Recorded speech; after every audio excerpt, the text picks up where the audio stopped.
Hey everyone, welcome to the Game Week 9 review video, where we had a pretty decent round, especially defensively this past weekend. A couple blips here and there.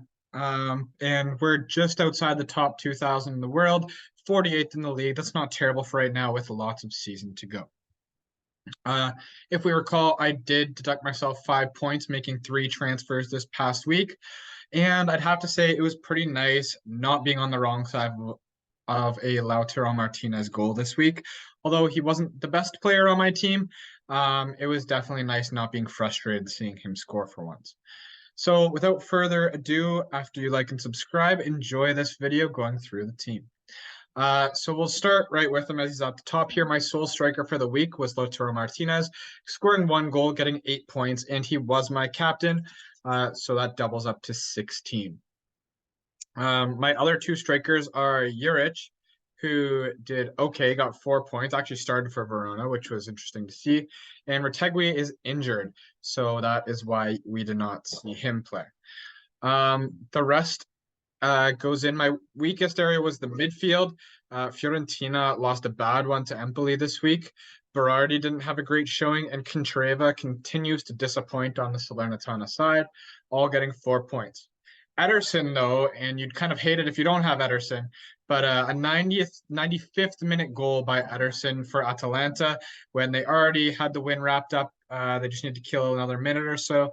But I am thoroughly happy with a good midfielder goal by a player that's been getting mostly defensive type points. Nice to see Ederson score and roll that one in the net, especially at the 5.2 million price point. Chiesa did end up subbing in. He looked like he could be injured at the start of the week. He did end up subbing in. It'll be good to have him back, but he did only get the 1 point, so I'm happy that I benched him. I actually couldn't have had a better team aside from the keeper, but we'll get there.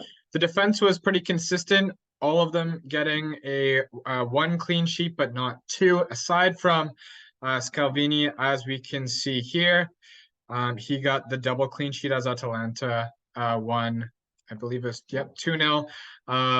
And he played the entire game. We had a bunch of sub-offs elsewhere or goals in the second half. From Spinazzola, Di Marco, Di Lorenzo, and Calabria. Then the big mistake was I wanted to make sure I still had 2 playing keepers. I have that, but it still turns out I am starting the wrong one out of my 2 every week. Berisha got a clean sheet victory against Fiorentina. So that's a little frustrating in that I didn't start him, and instead now I'm starting Toratti, and he is being outscored by my keeper on the bench. So a little unfortunate there, but still not bad. I'll take the 6 points for the 1/2 clean sheet despite getting scored on twice the start of the game. And that's what we have here. Chiesa got 1 on the bench. Juric got 4 on the bench. Retegui didn't play. And that's where we're at right now. What's nice to see is Chiesa is back. Retegui remains my only player still on an injury. And yeah, that's how things went this week. So slowly climbing up the leaderboards, back into the top 50 in ours, almost in the top 2K overall, and not looking terrible.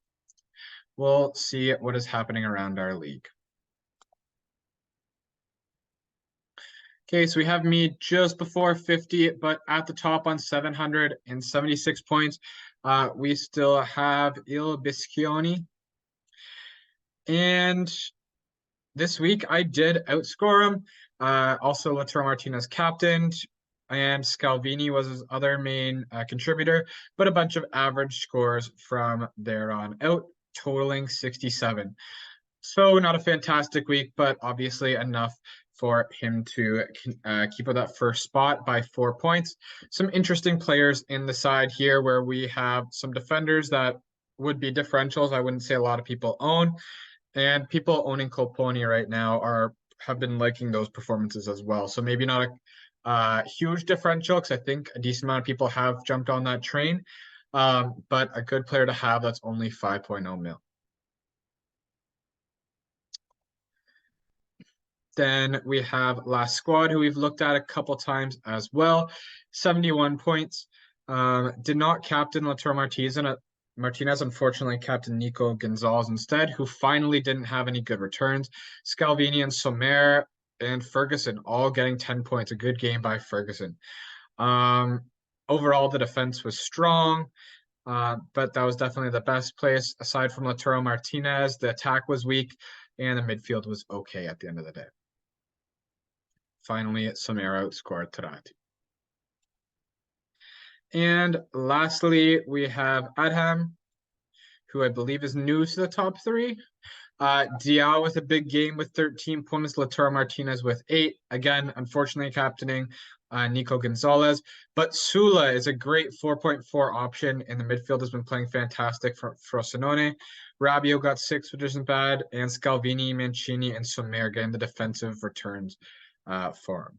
Schurz, I believe, just got injured, so that might be someone that he needs to change as well as Danilo. So a couple of little fires there to put out. Overall, 83 points, and that is why Adham is now in the top 3. That's what we'll look at for today, though, and we'll get set for the team selection tomorrow. Best of luck to everyone, and I'll see you soon. Take care.